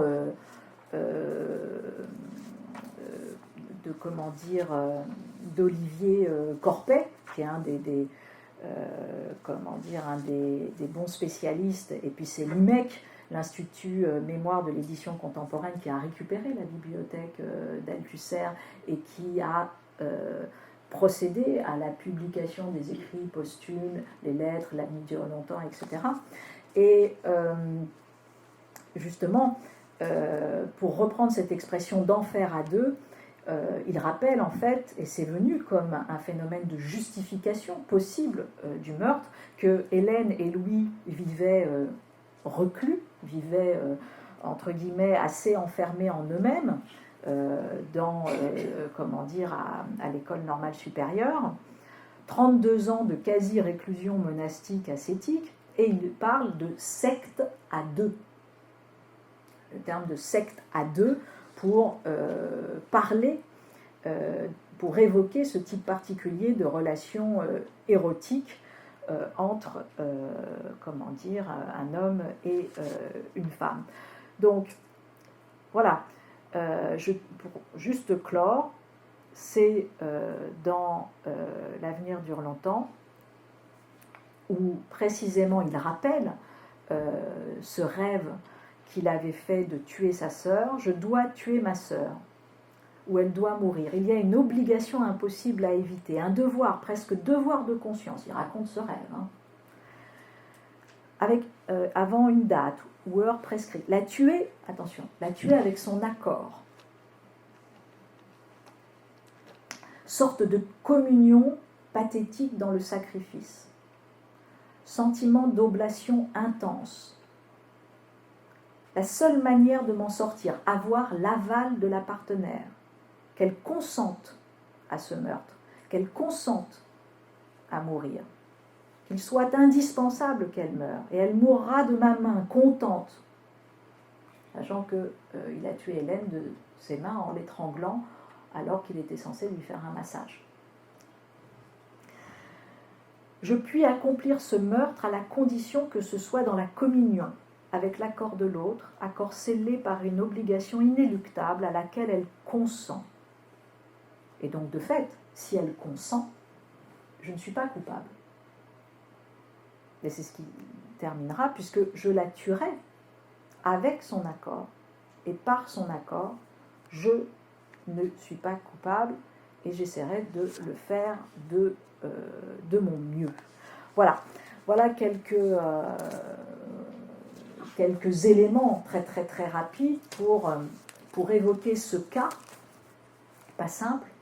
Je ne cherche pas d'ailleurs à valider soit la thèse de la banalité du mal, soit la thèse d'une mélancolie borderline et qui fait que, précisément, qui valide le fait qu'il y ait pu avoir un non-lieu, donne simplement à entendre le cas Althusser, le type de sujet qui se joue là, parce que Dieu sait si on a un sujet qui a une conscientisation quand même maximale, avec un talent assez extraordinaire. Je ne vous ai pas lu les lettres d'amour, mais qui sont des lettres magnifiques, à Hélène, où véritablement, alors certes des lettres qui racontent plutôt une vision de l'amour dans une fusion, où soudainement la liberté de l'autre n'est pas nécessairement la chose la plus essentielle dans l'amour, mais c'est le fait que l'autre vient compléter, c'est plutôt cette idée-là. Et en même temps, comment un être peut raconter de façon très précise les mots et le passage à l'acte qu'il a pu faire, et comment il a mis en place un discours de légitimation, de justification de ce passage à l'acte, tout en soulignant l'horreur et tout en soulignant également la nécessité. Voilà quelques éléments, et c'est à vous de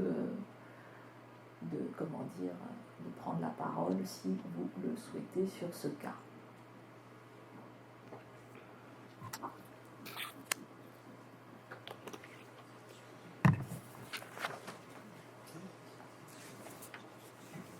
Oui, bonsoir.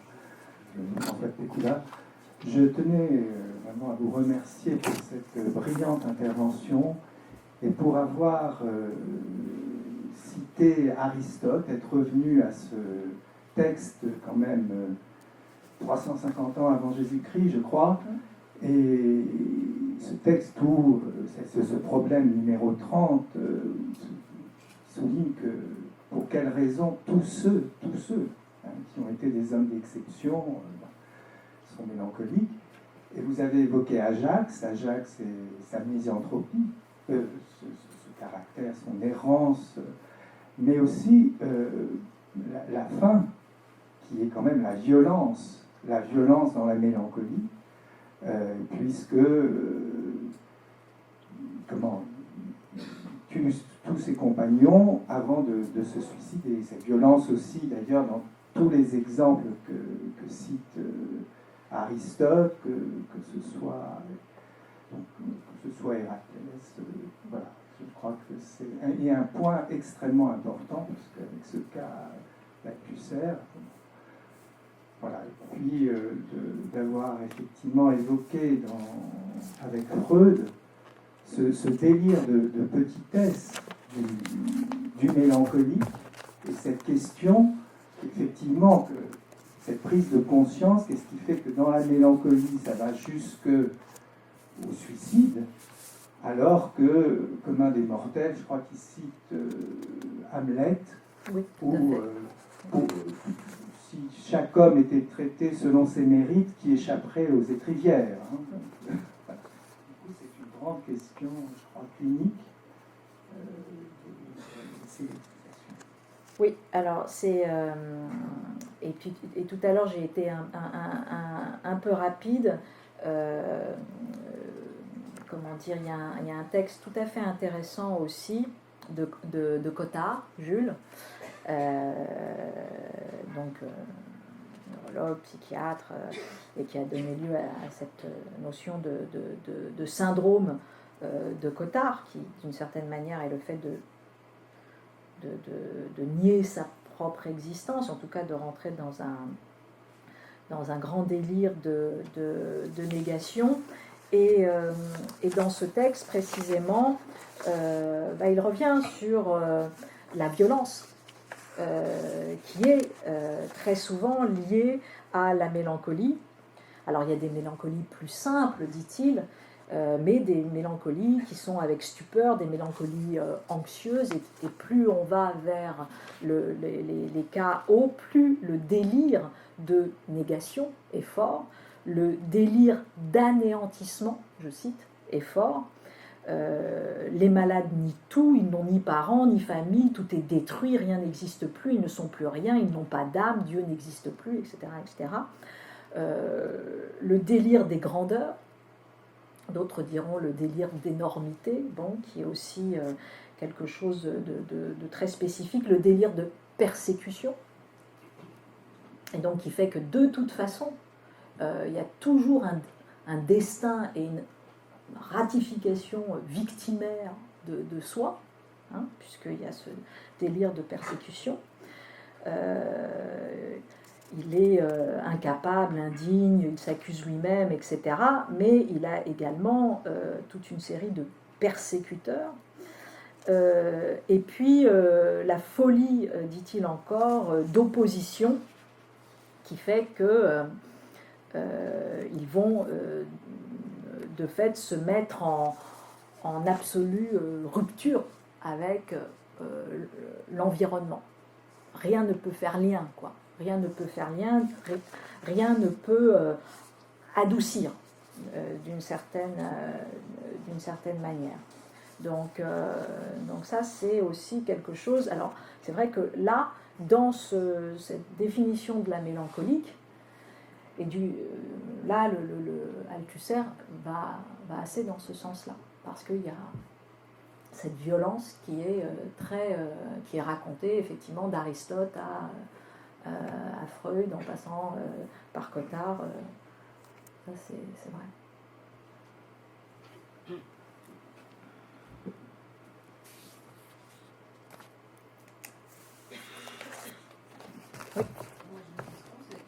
J'arrive, on va vous donner.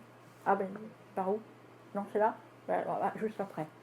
Oui. Vous avez cité un texte, La banalité du mal. Est-ce qu'il y a, celui qui l'a écrit, il y a une référence à Hannah Arendt et le travail qu'elle a fait? Oui, mais très. En fait, non, la référence n'est pas tellement sur. Enfin, bien sûr qu'il y a une référence à Hannah Arendt, au sens où. Qu'est-ce que la banalité du mal chez Hannah Arendt? C'est d'abord un phénomène de revendication de désubjectivation, c'est-à-dire je ne suis pas, voilà, un autre que moi-même aurait fait la même chose, donc d'une certaine manière, voilà, je n'étais qu'un rouage, je ne suis pas sujet, hein, c'est encore une fois ce qu'on lit dans le procès à Eichmann, etc., sachant que bien évidemment Eichmann était tout à fait un sujet, que donc c'est une astuce pour venir refuser d'endosser la culpabilité, la charge, la responsabilité. Et d'ailleurs, Arendt dira toujours que la justice est d'abord un exercice de re-subjectivation. Hein, elle dit au présumé coupable, hein, au présumé innocent, ou tout ce que vous voulez, où était votre sujet? D'abord, où étiez-vous? Hein, voilà, et en quoi éventuellement vous êtes responsable? Donc la justice a toujours un phénomène de réinstauration du sujet. Et donc là, de fait, dans la défense d'Althusser, il y a un phénomène depuis toujours, il s'inscrit dans une histoire de disparition de soi, de disparition du sujet. Il n'existe pas. Il n'est pas là. Bon. D'ailleurs, régulièrement, il parle à la troisième personne. Il prendra comme surnom le surnom que lui a donné, Hélène. Elle l'appelle le Louis. Il signera le Louis. Et il dira le Louis va bien. Le Louis est venu. Le Louis un petit peu a mal dormi aujourd'hui. Le Louis pense à toi, etc. etc. Donc il régulièrement dans ses et alors à la fois c'est une vérité mégalomaniaque et en même temps c'est un phénomène de disparition. Hein, c'est les deux. Et donc la banalité du mal, c'est certain, cet ordinaire qui fait aussi le lit du mal. Donc très clairement il y a cette référence-là. Mais en même temps, dans le texte, elle n'est pas spécifiquement développée, elle est plutôt implicite. Implicite comme si chacun savait à quoi cela fait référence. Et, Dupuis, comment s'appelle notre ami oui, Dupuy-Léry, ne vient pas expliquer plus que ça. Et en revanche, il vient plutôt rattacher ça à un phénomène bien connu, encore une fois, de violence contre les femmes. Et surtout, en revanche, il note le fait que, je l'ai dit tout à l'heure, mais que Althusser, qui est très conscient des structures de domination, de rapports de production, il est un grand interprète, interprète et penseur critique, mais disciple quand même de Marx, est passé à côté de toute réflexion de psychodynamique et d'hyperstructure, quoi. Ça, c'est un truc qui, pas du tout, lui qui a forgé qui a poursuivi comme ça cette réflexion sur l'aliénation sociale, de fait, il n'est pas du tout dans cette idée-là quand il s'agit de porter un regard sur lui-même. Pardon, il y avait une question devant. Oui, bonjour. Moi, je suis très songeuse parce que quand on lit le sujet du séminaire, qu'est-ce que devenir sujet en philosophie et psychanalyse, j'ai l'impression que vous avez fait l'inverse. Oui. En parlant d'Althusser, et j'aimerais comprendre pourquoi. Oui, alors, vous avez raison. D'abord parce que, alors, c'est une méthode comme une autre. D'abord parce que je veux essayer d'attraper la question du sujet par aussi tous ceux qui refusent d'accéder à cela. Bon. Ça me paraît être important de sortir d'un discours assez scolaire de qu'est-ce que le sujet, profondément bien délimité, etc. Je pense que dans le partage d'un cas comme celui d'Althusser, il y a évidemment beaucoup d'enseignements sur les méandres de ce qu'est un sujet. Et que ça, c'est aussi ça. Ça raconte ça. Cette traversée de l'errance, cette traversée des douleurs, etc. Alors qui se parachève par un passage à l'acte qui... la question est à trancher. Est-ce qu'elle dit quelque chose du sujet ou est-ce qu'elle dit quelque chose de l'absence de sujet ? Les deux, mon capitaine, je pense. En tout cas, je n'ai pas moi-même choisi, mais en tout cas, j'aurai à cœur dans les différentes séquences qui vont être les nôtres de ne pas choisir nécessairement des terrains entre guillemets linéaires pour raconter ce qu'est le sujet. Parce que je pense que c'est ce qui nous empêche aussi de comprendre la torpeur et la variance, entre guillemets, de ce que c'est être un sujet. Et ce qui, d'une certaine manière, alors hier on avait fait un cours, pour ceux qui étaient là, sur la schizoanalyse de Deleuze et Guattari, et je trouve que c'est moi j'ai pas cette vision totalement littéraire, magnifiée du schizophrène, mais en revanche, là où je pense que Guattari et Deleuze ont raison, c'est que précisément ils n'ont pas de définition a priori de ce qu'est le sujet.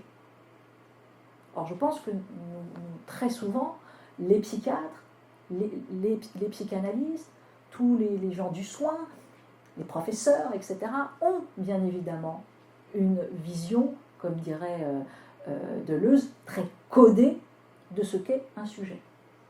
Or, je pense que dans ce phénomène-là, il y a, c'est bien évidemment, toutes les dérives de la normalisation à outrance et qui font que précisément nous manquons ce qu'est un sujet parce que, en fait, nous avons une idée très très préconçue de ce qu'est le sujet. Donc, résultat, ici ou là, dans le partage qu'on peut avoir ici et le type d'enseignement qu'on peut avoir ici, si je peux prendre des chemins qui diffèrent un peu pour raconter en dernière instance ce qu'est le sujet, je le fais et le ferai. Voilà. Donc j'aurais pu aujourd'hui tout à fait aller choisir les écrits de Michaud ou Mescaline pour raconter ce qu'est le sujet. Alors que précisément, il y a un phénomène de distorsion, il y a un phénomène de disparition, il y a un phénomène... enfin, en dernière instance, il y a œuvre. Hein. Donc moi, je veux bien qu'il n'y ait pas du sujet, mais enfin, à un moment donné, il y a eu visiblement un rattrapage par le sujet. Donc, voilà.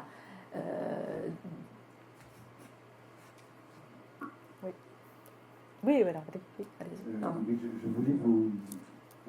le cas Althusser tel que vous l'exposez, et je connaissais un peu, moi il me rappelle ce qu'on appelle les problèmes d'enfants de remplacement.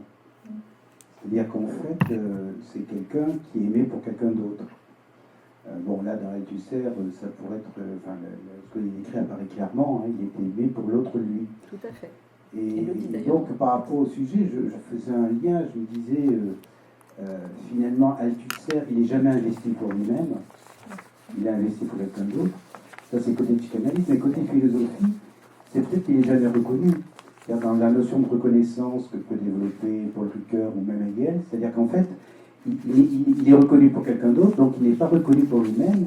Et donc, le problème de sa construction comme sujet, on voit un problème de non-reconnaissance de lui-même en tant que sujet. Je voulais savoir comment vous réagissez à ça. C'est tout à fait... oui, c'est vrai, d'une certaine manière, ce que vous dites là. En tout cas, ça a été... Je cherche la phrase qui est régulièrement dite, et je pense que c'est d'ailleurs dans le roman familial, où il explique tout à fait que... je voudrais juste le citer... mais qui, de fait, il n'a pas été aimé, lui, par sa mère, mais que ce que aimait sa mère au travers de lui, c'était bien évidemment son oncle. Donc, je ne trouverai pas parce que je suis un peu mélangée là. Alors après, de fait, à partir de ce moment-là où il y a un phénomène de sentiment que sans cesse on n'est pas reconnu pour soi et qu'on se persuade de cela, sachant que tout de même, alors et après d'où le complexe d'imposteur aussi qui part de là, sachant que sa position à un moment donné anormal supérieur, grand caïman, quand même grand professeur, etc., aurait pu à un moment donné faire travailler ça différemment.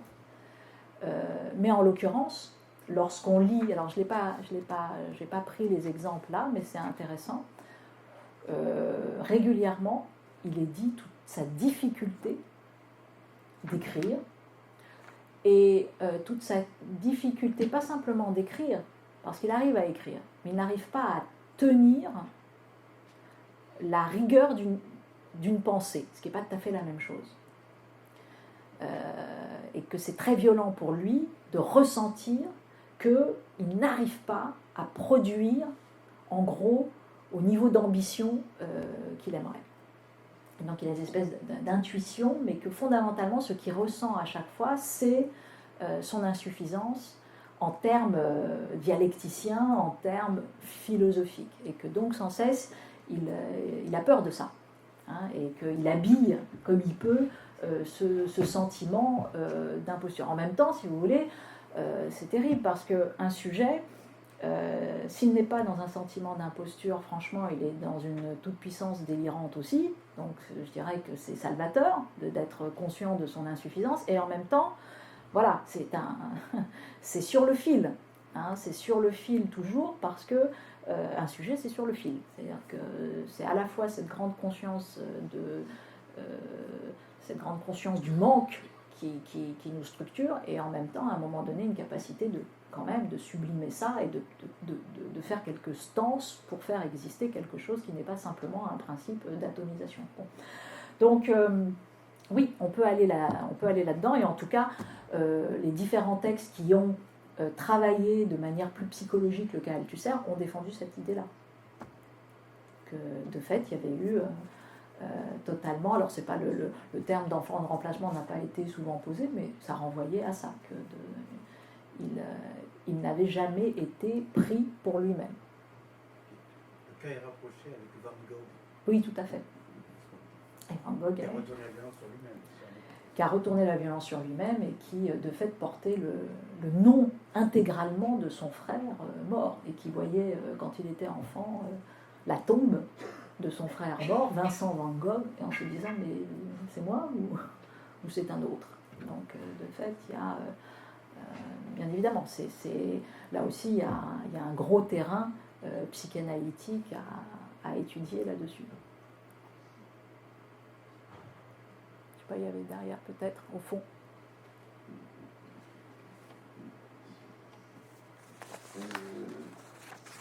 Armando Lopez, quand vous dites que la mélancolie, c'est la trace première d'un sentiment subjectif de l'insuffisance, on voit les sujets Alors, dans la mélancolie ou pas? Est-ce qu'on... Alors, pardon. Alors, c'est votre idée.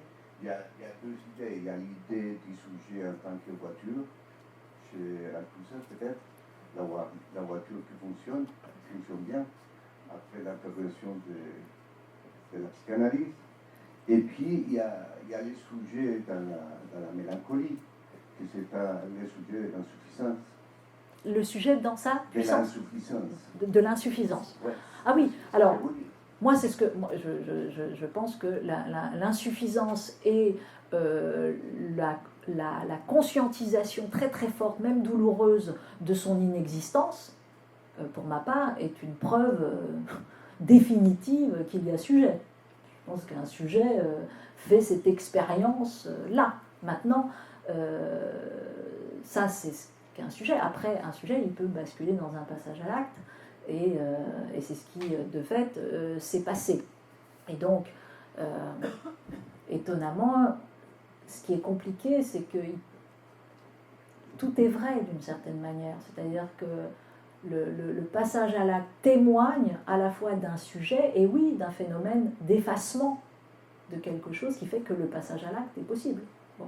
Et c'est les deux. Et le problème, c'est l'arbitrage entre les deux, et comment la société, à un moment donné, vient sanctionner soit la première partie, soit la deuxième partie. Bon. Et ça, je dirais qu'aux gens... Et ça, c'est très culturel, c'est très socio-historique. Il est très certain que le cas Althusser aujourd'hui ne serait pas jugé de la même façon. Ça me paraît évident. Ça me paraît évident que, avec tout ce qui est arrivé, ça ne pourrait pas. Ça ne serait plus audible comme ça. On ne pourrait pas construire théoriquement voilà, la possibilité de cet effacement et le fait de valider cet effacement, etc., ça serait pas enfin je pense, ça serait absolument pas audible. Je cite juste pour,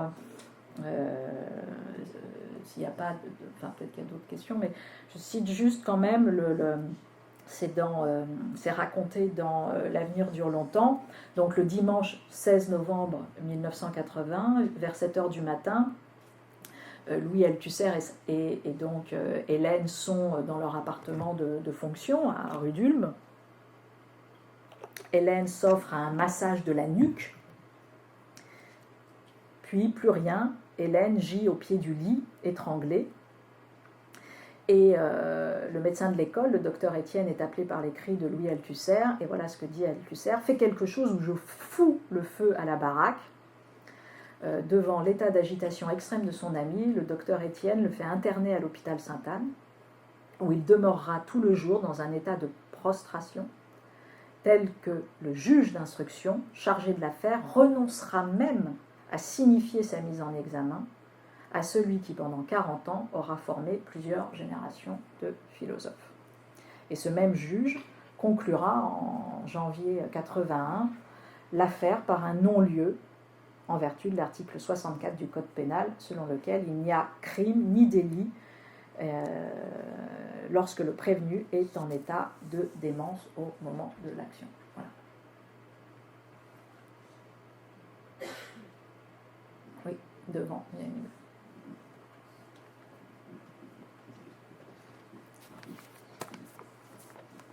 Oui, je me pose la question du rapport d'un intellectuel comme Althusser au savoir. J'ai rencontré des psychanalystes qui m'ont dit que quand ils rencontrent un mélancolique, ce qui les frappe, c'est que le mélancolique sait. Il sait son indignité, il est dans le savoir. Et il va peut-être commencer un peu à avancer si on le déloge de cette position de savoir. Je crois que la définition de Lacan du sujet, c'est le sujet représenté par un signifiant pour un autre signifiant. Donc ça rapporte justement au savoir, à la chaîne signifiante. Et je me posais une question aussi, j'ai entendu dire, je crois que c'est juste, que Althusser a prétendu, chose incroyable, parce que c'est un des plus grands spécialistes de Marx, il a renouvelé toute la pensée sur Marx, qu'il n'aurait quasiment jamais lu Marx, mais qu'il aurait lu que des commentateurs de Marx. Donc là aussi, est-ce qu'on n'a pas encore un rapport très particulier au savoir? Et puisque apparemment il y a la loi juive du Lévirin, en quelque sorte, qui est intervenue dans sa famille, c'est-à-dire c'est le frère de son père, etc. Bon, voilà. Donc est-ce que lui aussi, il a remis ça en jeu en quelque sorte dans son rapport au savoir, c'est-à-dire qu'il n'avait pas accès directement, il ne voulait pas avoir accès directement à Marx par exemple, mais passait par des intermédiaires pour analyser une pensée ou un savoir particulier. Alors, il a là aussi, lorsque il a régulièrement dit, et ça va avec son complexe d'imposture, etc., qu'il n'était pas le grand lecteur de Marx au sens où il aurait lu et relu et relu et relu les textes. De fait, il passait par aussi des commentateurs, mais enfin, il avait aussi accès, bien évidemment, direct au texte. Mais de toute façon, il ne maniait pas l'allemand pour accéder, voilà, sans passer par aussi les traducteurs. En tout cas, il ne maniait pas assez bien l'allemand. En revanche, ce qui est très certain, c'est ce que vous dites sur le fait que le mélancolique sait. Ça, c'est... Alors là, flagrant en clinique, d'ailleurs, et c'est d'ailleurs toute la difficulté, c'est il sait. Voilà. Alors il sait qu'il est absolument insuffisant, tout ce que vous voulez, mais il sait. Il sait, et le terme que vous employez ici, le déloger de cette position de sachant, n'est pas une mince affaire, et c'est une position de toute puissance, très clairement. Et là, et c'est intéressant que là aussi je repense à Artaud, qui précisément est presque une figure inversée, au sens où il dit crever le signifiant, quoi. Et que qu'il y a quelque chose qui lui aussi a traversé plus que les affres et les affres et les affres, mais qui de fait est délogé de cette position-là et d'une certaine manière, sans doute hors d'un certain type de passage à l'acte aussi. Alors que Artaud a de fait une violence aussi, hein, mais qui ne va pas s'exercer du tout de la même façon. Et sans doute qu'il y a, oui, il y a un lien aussi là avec cette question d'une non-maîtrise du signifiant ou du fait de ne pas être sous la tutelle du signifiant, parce que ça passe dans les deux sens. Oui, c'est tout à fait judicieux. On va lever le camp.